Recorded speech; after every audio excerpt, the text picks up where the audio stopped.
Imagine you're in a submarine, the kind you see in movies, small, claustrophobic, with a single circular porthole the size of your face. You're descending, slowly. The light above you starts to fade. First it goes from blue to deep blue, then to gray, then to nothing. Just pure, absolute black. You're at 1,000 meters now. The pressure outside your tiny metal shell is roughly 100 times what it is at the surface. If that glass cracked, you wouldn't even have time to register what happened. And then, something moves past your porthole. Something big. Something that has no business being that large. A creature the size of a school bus, drifting silently through the darkness like it owns the place. Because down here, it does.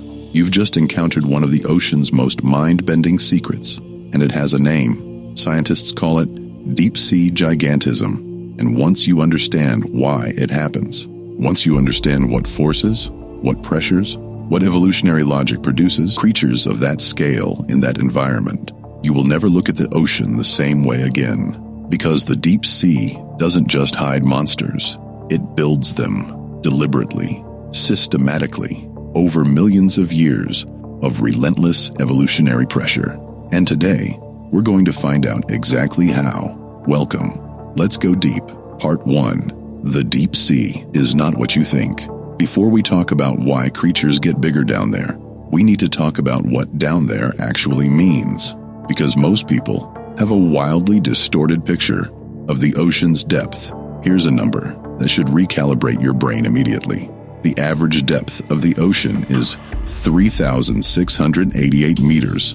That's nearly 3.7 kilometers of water sitting above the seafloor on average. The deepest point we've ever measured, the Challenger Deep in the Mariana Trench, sits at approximately 10,935 meters, almost 11 kilometers straight down. To put that in perspective, if you took Mount Everest, the tallest mountain on land, and dropped it into the Mariana Trench, the summit would still be more than a mile underwater.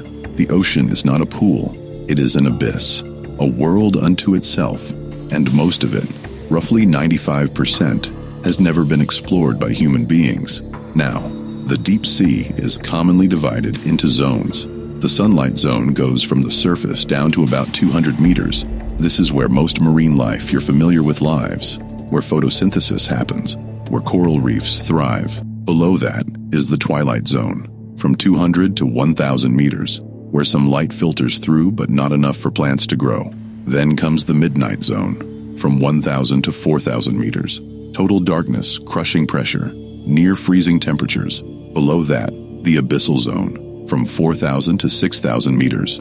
And finally, for the deepest trenches, the Hadal zone, named after Hades, the Greek god of the underworld, because whoever named it understood the assignment. Each of these zones gets progressively colder, darker, more pressurized, and more hostile to life as we understand it. And yet, life is there, thriving, adapting, and in many cases, growing to sizes that seem to violate common sense. That's the mystery we're here to solve. Part 2. The phenomenon. Deep sea gigantism. Deep sea gigantism is a real, documented, scientifically recognized phenomenon. It refers to the tendency of deep sea species to grow significantly larger than their shallow water or land-based relatives. And when we say significantly, we don't mean a little bigger. We mean incomprehensibly bigger. Let's run through a few examples to anchor this in reality, because the abstract concept doesn't hit nearly as hard as the actual animals. The giant squid, Architeuthis ducks, surface squid, the kind you might find in a calamari dish, typically measures somewhere between 30 and 60 centimeters. The giant squid, living in the deep ocean, reaches lengths of up to 13 meters. That's a 40-foot animal with eyes the size of dinner plates, the largest eyes of any living creature on Earth. Why does it need eyes that big? Because in the deep sea, the only light that exists is bioluminescence, creatures generating their own light, and you need maximum light-gathering capacity to detect even a faint glow in total darkness. Then there's the giant isopod. Isopods are crustaceans, related to the little pill bugs you find under rocks in your garden, the ones that curl into a ball when you touch them. Those garden isopods are about 1.5 centimeters long. The giant isopod, Bathynomus giganteus, found at depths of between 170 and 2,140 meters, can reach 76 centimeters in length and weigh up to 1.7 kilograms. Same basic body plan, dramatically different scale.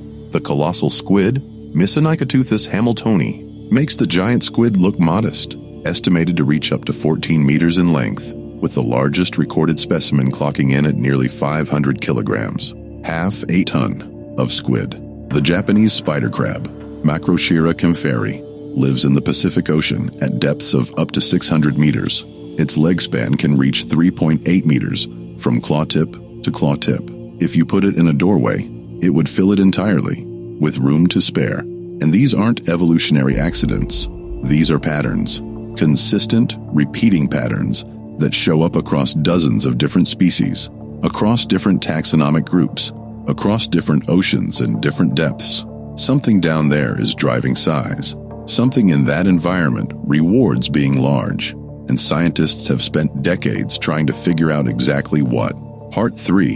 The cold temperature theory. The first and most well-established explanation is called the thermoregulation hypothesis, or more specifically, a principle known as Bergmann's rule. Bergmann's rule was originally formulated in 1847 by German biologist Carl Bergmann. His observation was simple. Within a given species or group, individuals living in colder environments tend to be larger than those living in warmer ones.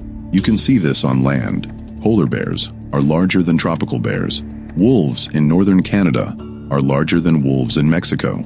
Size and temperature correlate inversely. The reason is physics. A larger body has a lower surface area to volume ratio. Think of a marble versus a basketball. The basketball has vastly more internal volume relative to its outer surface than the marble does. And in a cold environment, that matters enormously because heat is lost through the surface.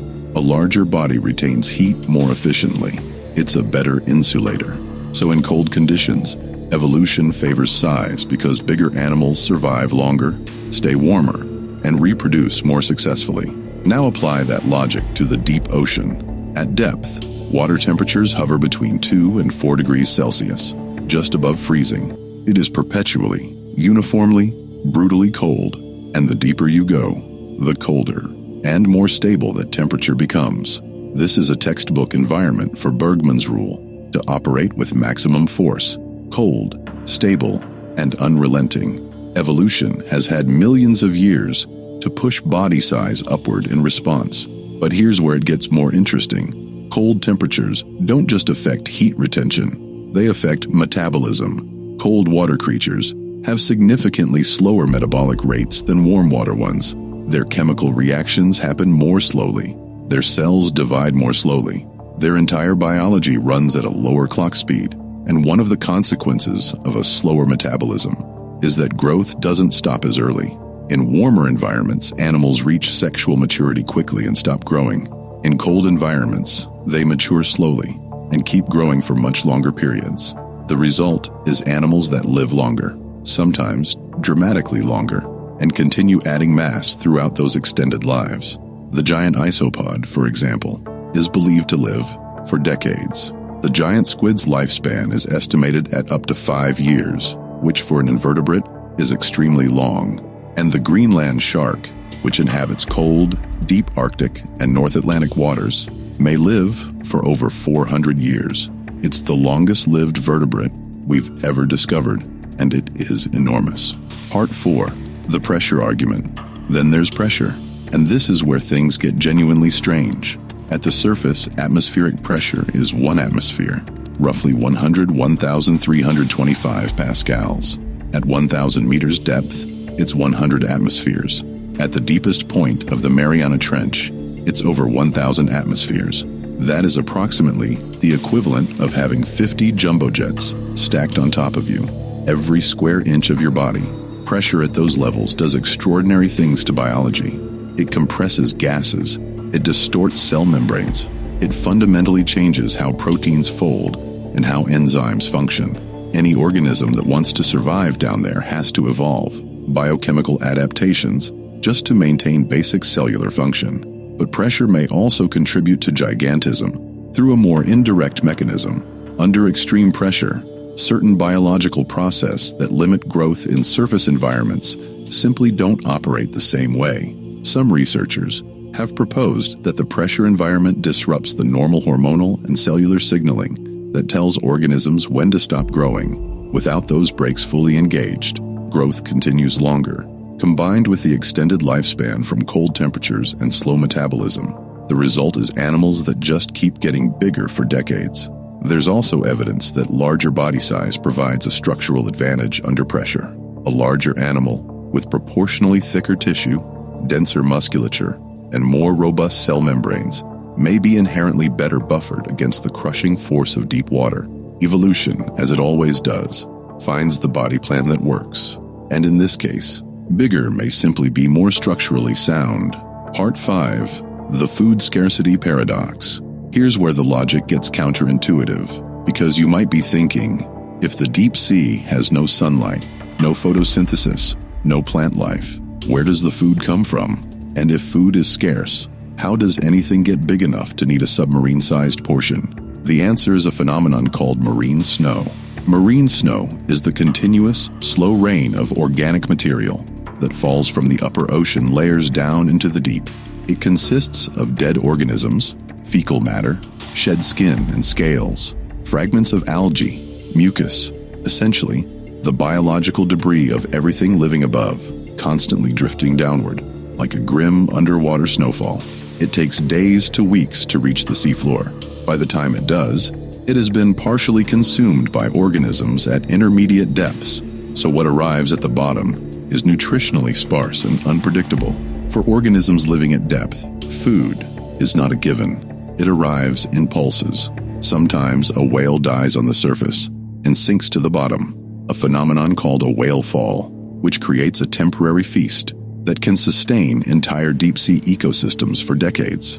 But mostly, food is rare, dispersed, and unreliable. And paradoxically, this is another driver of gigantism. Here's the logic. When food is scarce, the best survival strategy is to consume as much as possible when food is available, stored efficiently, and survive long periods without eating. Large bodies are better at this. They have more storage capacity, more fat, more mass.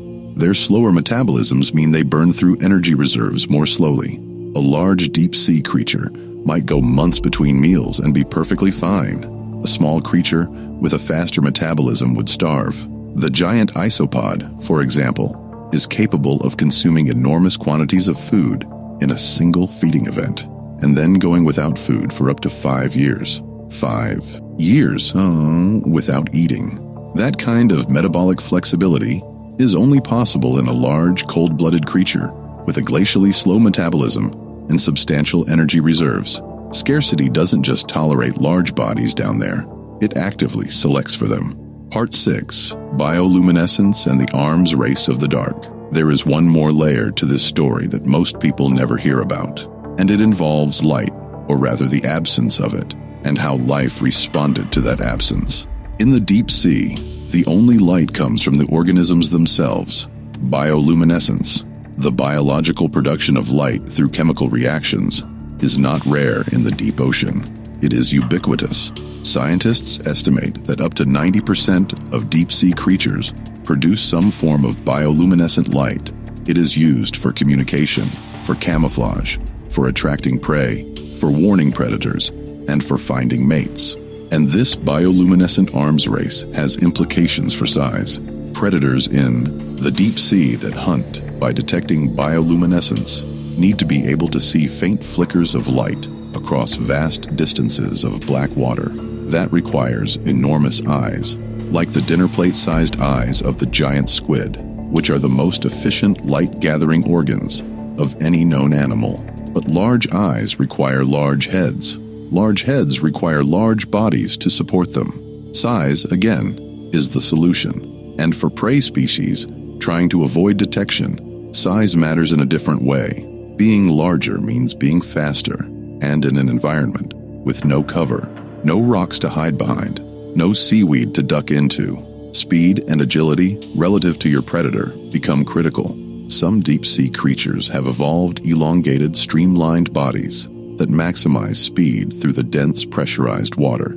Others evolved size as a deterrent. simply being too large for most predators to take on. The darkness of the deep sea created an evolutionary arms race unlike anything on land, and size was one of the primary currencies of that race. Part 7. What else is down there? Here's a thought that should keep you up at night. We have explored less than 5% of the ocean. The deep sea is the largest habitable space on Earth by volume, and it is almost entirely unknown to science.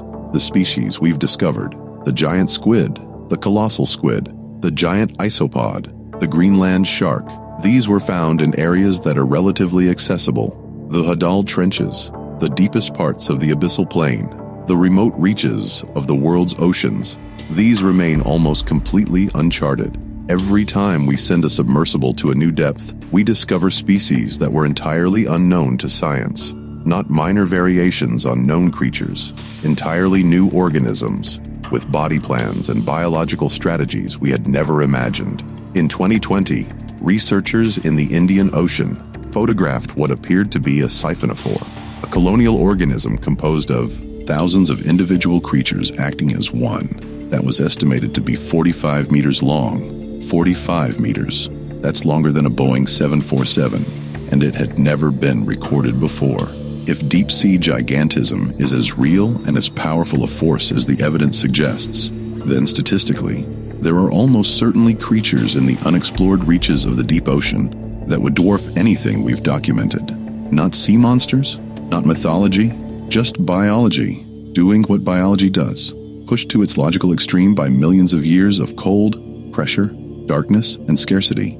The ocean is not just big, it is, in every meaningful sense, another world, one that operates by rules we are only beginning to understand, one that has been building its creatures in secret, under crushing pressure, in total darkness, for longer than our species has existed.